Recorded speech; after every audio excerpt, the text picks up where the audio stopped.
psychology, economics, but Mhm. to make the magic, you need I think the human element to explain it, to pull everything together, contextualize it. Yeah, but it's very, very interesting, very fascinating. Well, and I think it relates somewhat to this concept. The barrier of entry to getting insights is dropping dramatically, right? It was already dropping before the invention of things like Chat GPT, but it's dropping even further. And one of the things that we wanted to talk to you about today, Amit, was this article you had from back in the day called Three Laws of Workforce Analytics.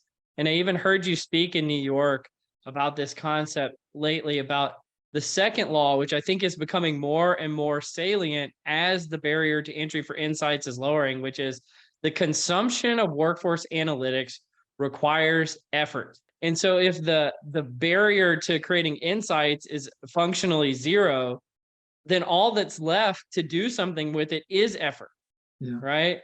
I don't know. Do you want to talk about that at all? Yeah, sure. So you've articulated the second law perfectly. When I published it in 2015, I put law in quotation marks because I wasn't that confident at that time. But the reason I wrote the blog post was it was 2015.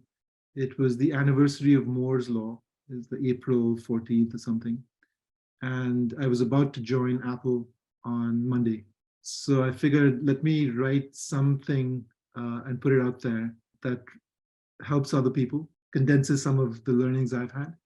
Because I knew that once I joined Apple, I wouldn't be able to publish because of their practice of being very Because severe. it's Apple, we all know. So I wrote it out. So three laws. And the second law is perhaps the most mundane sounding, and if you just read it, it probably doesn't make too much sense. But at the end of the day, in my experience, and I think you've heard me say before, you may have come across some of my writings, that people analytics is largely at this stage still even about leading change, right? Changing the way people think, behave, act in HR and outside.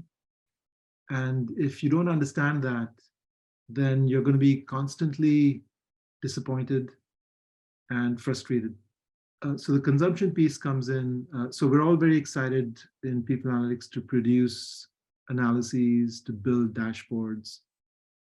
But what I find is that people are very happy when a dashboard, for example, is built. There's always rejoicing in the land because it's so awesome. Yes. Dashboards can be very thrilling, but then invariably the usage drops off. And many reasons, partly I think because of this need to do the work, because no dashboard can give you exactly what you want. So you have to dig around and get things from different places and come up with your argument and build the case and do the analysis. So I noticed people were loath to do that. And so there was that. And then also, I think people began to kind of assume that once there was an analytics team, that was also the end of the story, that they would come up with all the answers. It's a transformation. How little did they HR. know? Yeah, it's a transformation of HR. Everyone in HR needs to be able to do it. And I think people analytics is only going to be ultimately successful if it's in the bloodstream. If people don't have to go to this central organization to get their answers or to, study their situation.